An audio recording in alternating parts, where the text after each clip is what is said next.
నేను ఎందుకో ప్రతి విషయంలో ఓడిపోతున్నాను అని బాధపడటం కాదు. మీరు ఓడిపోవటానికి కారణం ఏంటో తెలుసుకోండి. మీరు ఓడిపోవడానికి కారణం చుట్టూ ఉన్న వాళ్ళతో పాటు మీరు కూడా. మీరు పక్కాగా ఓడిపోవటానికి కారణం ఈ మూడే. ఆ మూడేంటో మార్చుకోండి. అతి భయం, అతి కోపం, అతి అహంకారం. మనం ఏదైనా గోల్ పెట్టుకున్నప్పుడు బాగానే కష్టపడి ముందు పై దాకా వెళ్తాం. 100 మెట్టు దాకా వెళ్ళినప్పుడు 99 మెట్టు దాకా వెళ్ళగానే మనకు ఒక్కొక్కటి బయటపడుతూ ఉంటాయి. ఇగో, అహంకారం, గర్వం, కోపం ఇవన్నీ కూడా బయటపడుతూ ఉంటాయి.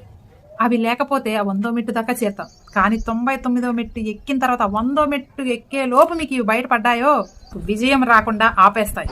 కాబట్టి ఆ ఒక్క నిమిషం మీరు కంట్రోల్లో ఉండండి, కంట్రోల్లో ఉంచుకోండి. కాబట్టి ఈ మూడింటిని దూరం చేసుకోండి. ఈ మూడు మీలో పెట్టుకుని అవతల వాళ్ళ మీద నిందలు వేస్తే ఏమొస్తుంది? కాబట్టి ఈ మూడింటిని కూడా దూరం చేసుకోండి. సక్సెస్ఫుల్గా 100 మెట్లు విజయవంతంగా ఎక్కేసేయండి. ఏమంటారు?